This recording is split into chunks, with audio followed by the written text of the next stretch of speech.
Conferenza stampa stamani al comando dei Carabinieri di Agrigento per illustrare l'operazione denominata Assedio, svoltasi a Licata e Campobello di Licata, con un blitz ordinato dalla DIA di Palermo verso le famiglie mafiose che operavano in quella zona. È stata anche documentata un'estorsione per lavori edili eseguiti in Germania, arrestato un consigliere comunale attualmente in carico a Licata. I carabinieri del comando provinciale hanno anche eseguito 7 provvedimenti di fermo di indiziati di delitto emessi nei confronti di vertici affiliati delle famiglie mafiose. L'importante blitz ordinato nella notte è stato eseguito da oltre 100 militari supportati da un elicottero e da unità cinofile.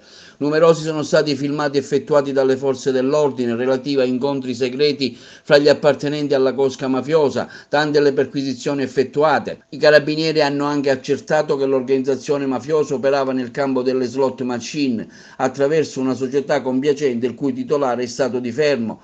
L'inchiesta ha anche riguardato un esponente del servizio tecnico dell'ASPE, operante nel presidio ospedaliero di Licata e attuale consigliere comunale, che ha anche chiesto e ottenuto l'appoggio elettorale per il rinnovo del Consiglio Comunale dello scorso giugno 2018 da parte delle famiglie mafiose. Si è trattato di un fermo indiziato di delitto che è stato eseguito nella notte da oltre 100 carabinieri, principalmente a Licata e a Campobello di Licata.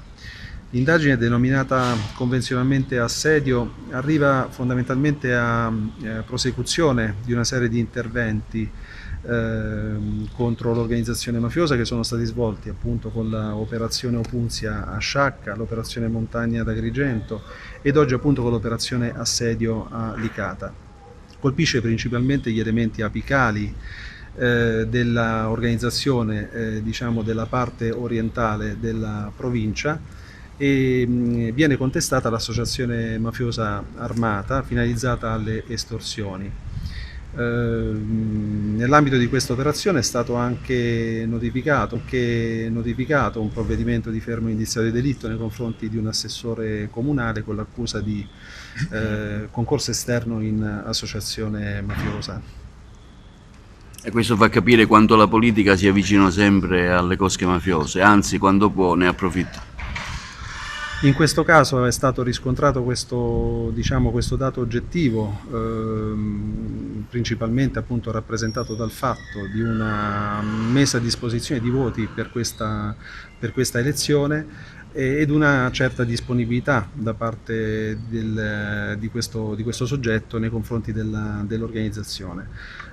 Tuttavia l'aspetto pregnante di questa operazione è quello di aver tolto elementi particolarmente pericolosi sul territorio, che quindi attraverso la capacità di assoggettamento che derivava appunto dall'organizzazione mafiosa riuscivano anche a dirimere varie controversie sul territorio. Abbiamo registrato alcuni casi nei quali alcuni elementi hanno chiesto appunto autorizzazioni per compiere dei furti, oppure si sono rivolti nel caso di un furto di un ciclomotore o altro.